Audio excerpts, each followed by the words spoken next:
Welcome to the Apex Sunday podcast. I'm your host, Kolonias Boeken, and with me is Russell. Everyone calls him Rusty Trumpet.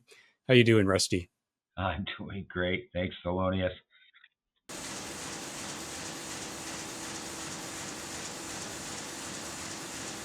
We had Davide Tardozzi from Ducati saying that Digia is getting a 2025 Ducati at VR46, so he's confirmed.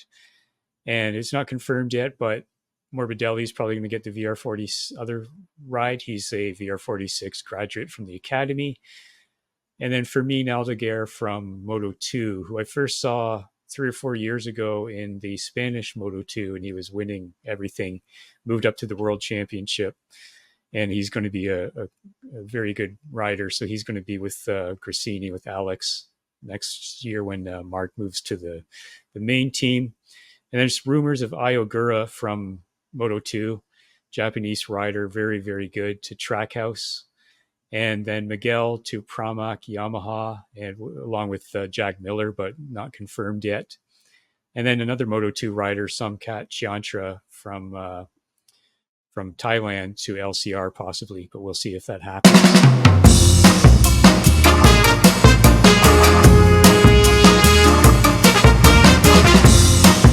The most interesting thing to me about qualifying was we had a great helicopter shot of Pecco and Mark together qualifying on two different bikes, obviously the 2024 bike and the 2023 Ducati. And it was interesting to see how smooth Pecco was and how that bike launched out of the corners much quicker than the 2023 bike. Mark looked very erratic in contrast and on the brakes quite a lot, quite hard. What did you think of that? Obviously, he was pedaling it to keep up, and he kept up pretty well, which is impressive. Smooth, yeah, because he could ride smoothly. Yeah, it was fun to see. Yeah, as we're seeing the big contrast between the 2024 Ducati and the 2023, whereas the 23 and the 22 weren't so far apart, but definitely all the riders are saying they hope Gigi Dall'Igna, the designer at Ducati, sits out the 2025 so that their 2024 bikes they use next season are competitive. So we'll see how that goes. I mean, if we look at the race results, there's only 2 non-Ducatis in the top 10. So definitely the most dominant bike at the moment. Not the case in qualifying, though. We got single lap. Certain bikes can make a difference, right? So we had Elish up there, right? He did very well for qualifying.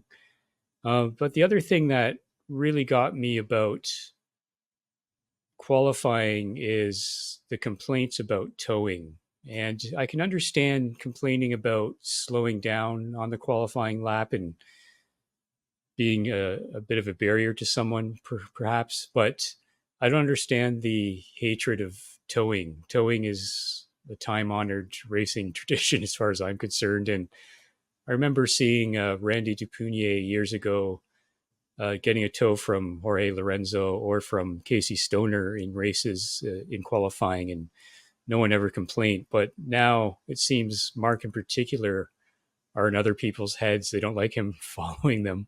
They should just ignore him and just do their own lap and get on with it.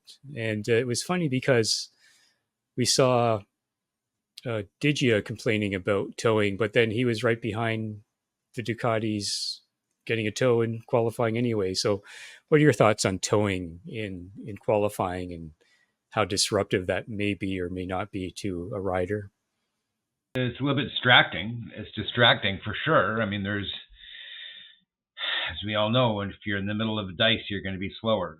And it's going to take attention away from your ability to pull it all out for a qualifying lap. So I can see I can see that side of it, but also, guess what? It's just part of racing. Yeah, So I was reminded of and get on with it. Years ago in Formula One, a message to Massa was, Felipe, Fernando is faster than you. Do you understand? And this is when team orders were banned in Formula One, which made it almost impossible to police. So they've lifted that ban. How could you police something like this? Like, it just becomes more complicated. Oh, you have You to be a can't. certain amount of bike lengths away from the one you're following. It's just impossible, isn't it? So for whatever reason, has a piece of tape coming off their helmet when you're in a tow, or you're not in a tow. Next thing you know, right on their tail, getting a tow. You can't control that kind of stuff. no, it's kind of absurd to me. But so I guess we'll see more complaints about that as we go through the season.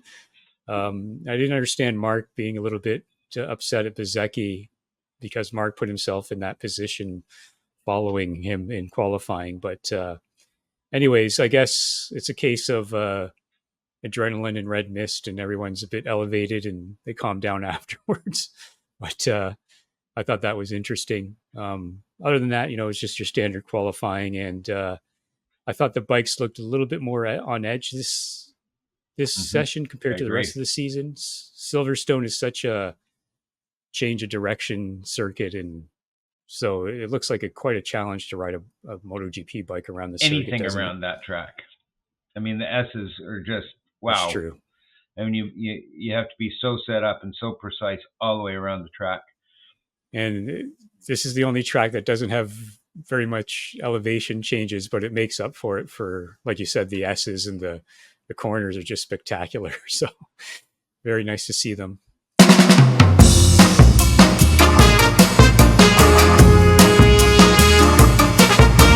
So I thought in the sprint, super ride from Enea, his first time on the podium in the sprint, which was a bit of a surprise. And Martin certainly didn't make it easy for Enea to pass. We had Bagnaya's whole shot device, gave him a great start, but then it was stuck for a couple of corners, so he fell back. I'll be happy to see those gone from the sport. And then we had the out of fuel at the end of the race, both Martin and was it Pecco who ran out of gas as well? So, right to the very edge there. It was fun watching him come down the pit lane, pedaling his bike like a scooter. Yeah, exactly. We had the Morbidelli-Bezecchi incident where Morbidelli said that Vinales made an error, which caused him to slam on the brakes, which then he lost it and slammed into Bezecchi, so they were out of the sprint right away. Bez had no fracture, but a lot of foot pain. And there's no airbag in the foot area, so that's one of the areas where if you get smashed on, you're going to feel some pain. And we had the Binder-Acosta incident. Binder sort of moved over and chopped off Pedro's wings, and Pedro just took him a couple laps to adapt to it. And when they asked about him, he just said, imagine a plane with only one wing. A little bit over the top. I mean, he rode brilliantly for having a compromised bike. Right. And then we had Pecco and Mark going out at the same corner. Pecco just dropped it and slid out. Mark, you could see him trying to save it, which is kind of amusing. Both of them said it was their own fault. They also said that the grippier rear tire is causing more falls this season because it's pushing the front. Good for them for doing that. But again, a couple of falls, they lose some points. And Aleix, great effort, pretty close, but we didn't see him winning over the Ducatis. So I'm going to give this a 6 for the rating, and Enea is my rider of the race. What are your thoughts on the sprint? It was a good race. I'm with you. I'd probably say a 7. There was all kinds of action, and I was kind of hoping to see the Aprilia a little bit higher up, but right off the bat got pipped and fell back. But yeah, it was good.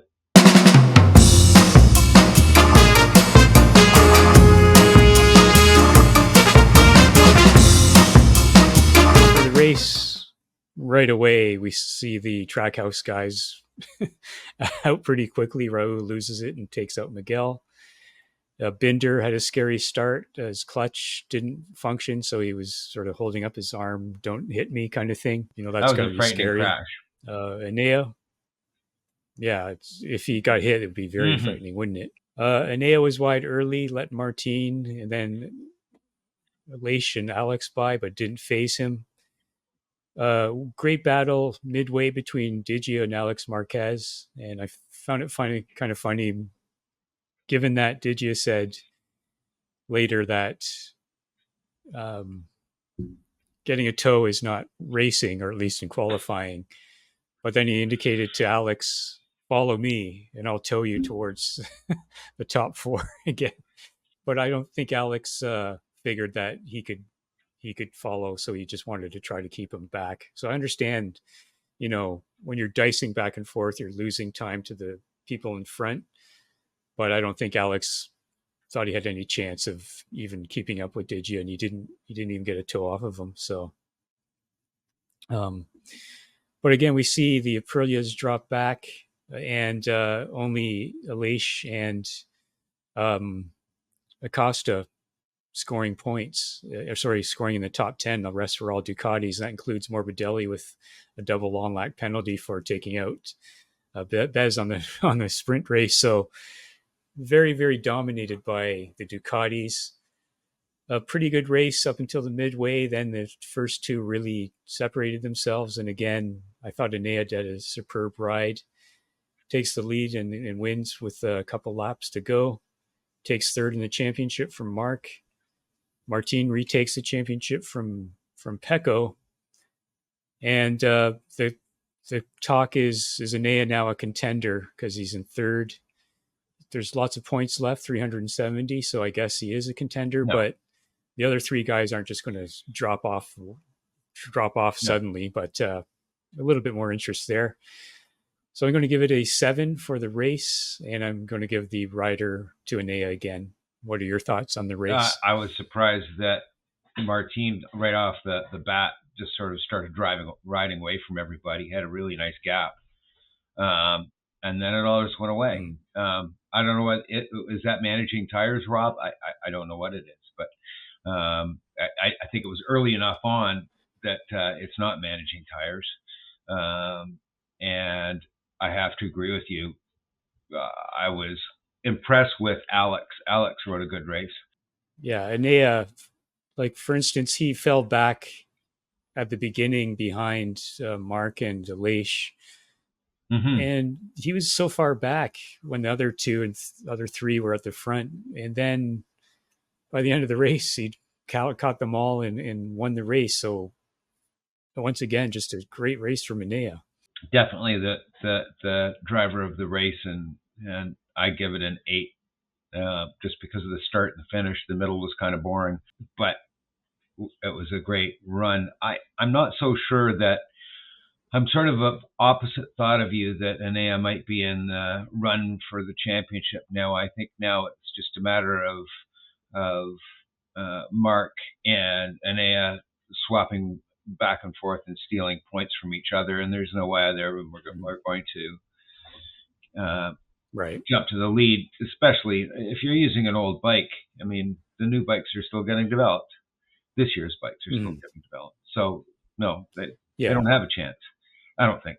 I'd say Enea has a better chance of beating Mark than Mark has of getting second, third, first.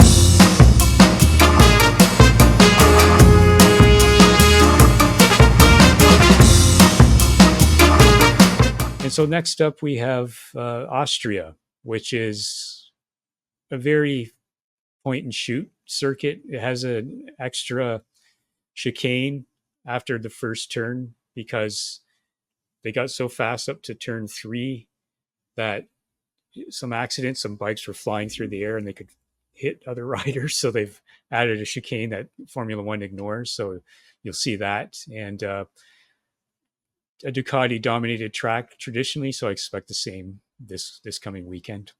All right, Rusty.